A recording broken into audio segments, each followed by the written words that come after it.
like to start by just, for starters, to explain that when we talk about by nature, that it is not only about the campaign that Ginny has so beautifully explained to us about. By nature really is the essence of what the Inverroche brand is all about. It goes beyond just what we do, it's about why we exist. And it is our philosophy. The inspiration behind why I started this brand was not actually to make gin. It was to tell a story of the interconnectedness between humans and nature. And so the purpose of this campaign is also our philosophy. With everything that we do and how we run our business,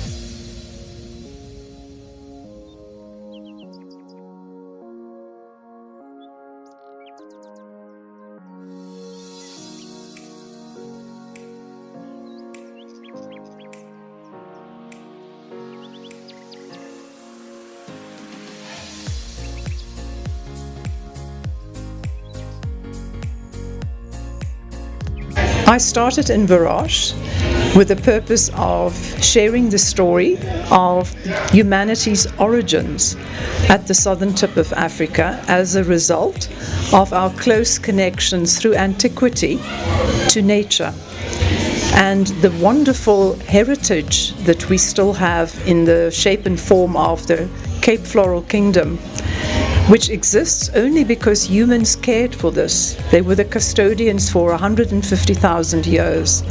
And the indigenous knowledge was retained about what these amazing plants were used for, whether they were culinary or medicinal, or even just to make ourselves smell better, because all of these plants are aromatic. And I felt that the need was there to share this discovery about the fact that not only that we are all African and that every human alive on this planet today can trace their heritage back to the few people who survived at the southern tip of Africa because of the fact that we respected nature.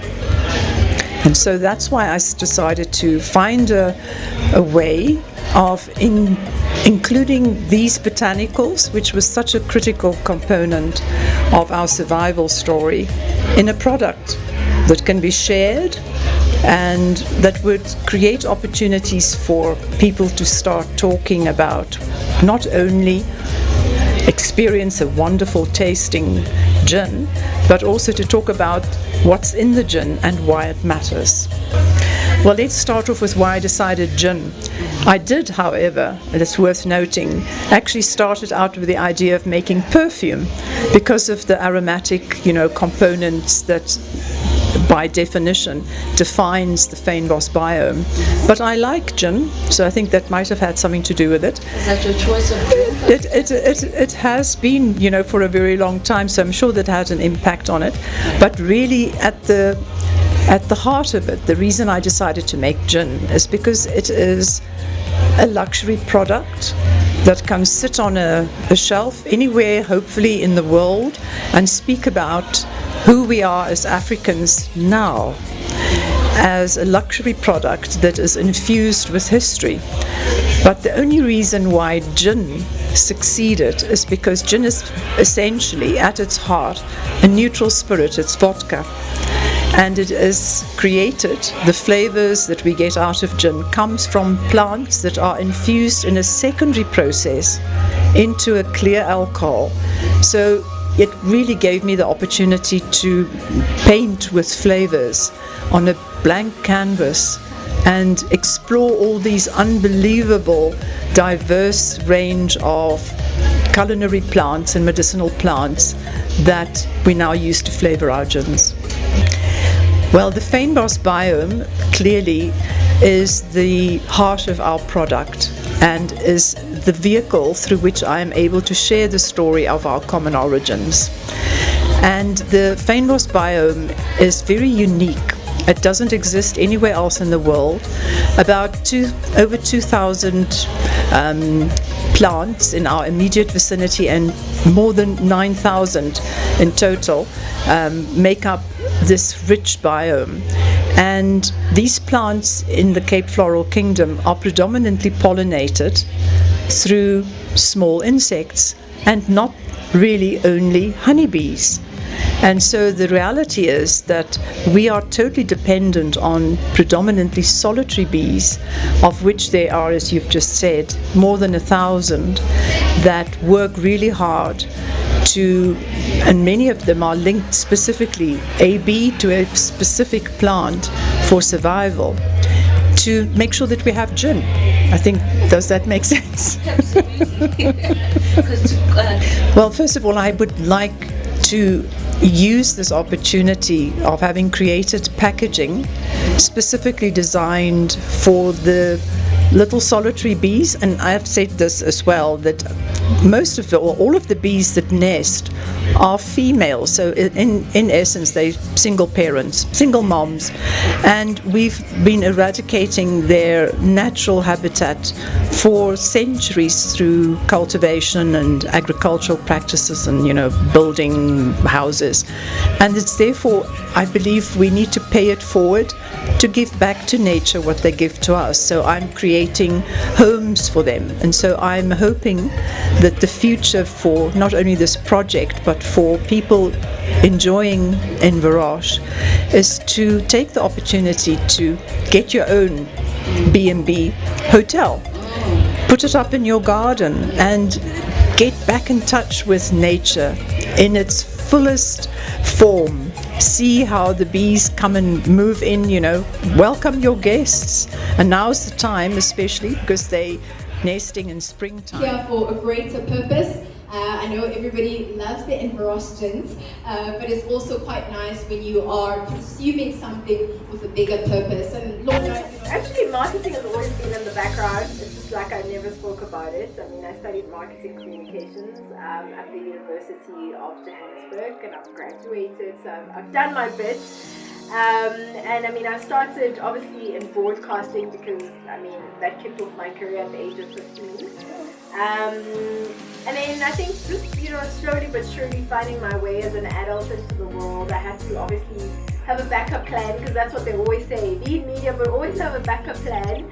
And that's what I did. I studied marketing, and I guess it was a great place to start because it kind of still didn't put me far from what I was doing from a media perspective and a brand perspective, but it also gave me a solid direction from a career perspective. So I've moved from music marketing, beauty marketing, and now of course Inverroche. So it's actually been in parallel with my media journey, and of course in between things I've explored different types of things. Marketing remains really true to who I am and what I love, and yeah, I'm here today. I think, being in broadcasting, one thing it has taught me as a fundamental point of life is professionalism. It's prioritizing. At the age of 15, I was still playing sports. I was in volleyball, I did athletics, I did netball, I was still very much active. But I still had to go shoot a live show at 4 o'clock that goes live on TV. So even at that young age, and that's why I always appreciate the journey that broadcasting has had in my career, because I learned, if someone gives me a script for an event, I know how to deliver a script. If someone tells me I need to send an invoice, I know how to send an invoice. If someone tells me about a brand, I know how to market a brand because I was marketing myself. So in essence, there's so many fundamental areas of careerness that the entertainment industry has taught me. And right now it's just a different dynamic, of it. And obviously now because I've grown, I'm a mom, but I'm still prioritizing. I'm still chasing a deadline of a time. I'm still, etc. But it's just really finding your way. And if you are really passionate about something, and you're open to learning, I don't think there's anything in the world that can stop you from really chasing and achieving your dreams, and if you really are a driven person, you take every opportunity as, an opportunity to learn and grow, and I mean, with the different chapters that I've had in my life, I've really opened myself to say I'm here to learn, I'm here to grow, and one day it will contribute to my story. And like I say, today I'm here, talking about being, marketing manager for Inverroche, which I never would have thought I would have done or been, in the past few years if you ask me. But, life is a very beautiful way of writing its own story. Inverroche is a very unique brand. It's inspired by nature, it's made by nature. A lot of the ingredients that we use to infuse our gins are natural plants that we find in the Cape Floral Kingdom. And most of them, do have really great benefits, but we know with any other thing that you consume is that you do it responsibly in any sort of shape or form. But I think what is beautiful is that, to grasp people's attention and awareness through this initiative has been such a great opportunity for us. We know, obviously, we make some delicious drinks, and therefore we've got some really great consumers who also understand that we're also a brand of storytelling. And through this, right now, obviously through our By Nature campaign, where we are celebrating not only the brand, but also the human relation to nature, it was kind of like an obvious, but also like, how are we going to do this, type of thing. And I think in celebration thereof, we found a unique way to really be disruptive, to really also send a critical message. And I think, post-COVID, we all have a different way of seeing life at the moment. And I think we've all had to spend time in our gardens, in our own personal spaces.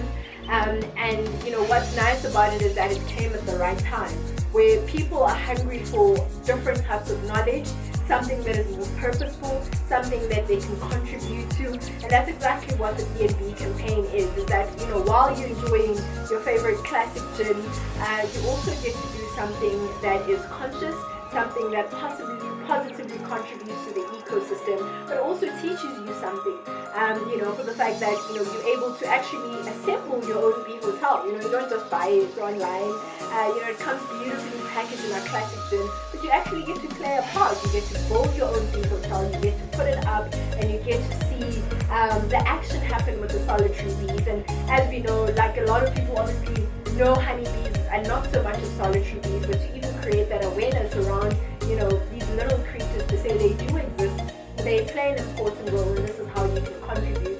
For me, I think it ticks all the boxes for a great campaign that is also quite purposeful. So it was really just an extension of our By Nature campaign, which is really true to the brand's sustainability principles that really forms part of what the brand is all about. Oh my gosh, I think Inverroche has really set the bar. I think we're in an exciting time where the world is watching Africa. The world is appreciating what Africa has to offer, which is something that is unique, in the entire world. So Inverroche is obviously at a point where we are wanting to take our story globally. Well, we're obviously in the transition thereof of really evolving the story so that it reaches the global minds. And also, I think it's quite special when people have, and we obviously know there's stereotypes about Africa, right? But I think to be able to tell a unique story in a different way that it comes through, our African luxury gin brand, I think is going to be very, very exciting. So do look out for that. And I think, for all the things that we have done, we definitely want to continue to be pioneering. We continue to want to be number one, but also just to ensure that we are disruptive, and we are creating stories that people can pay attention to, stories that people can relate to, and also stories that people can enjoy, and also over and above bring you quality gin and unique experiences that will also add to your own story.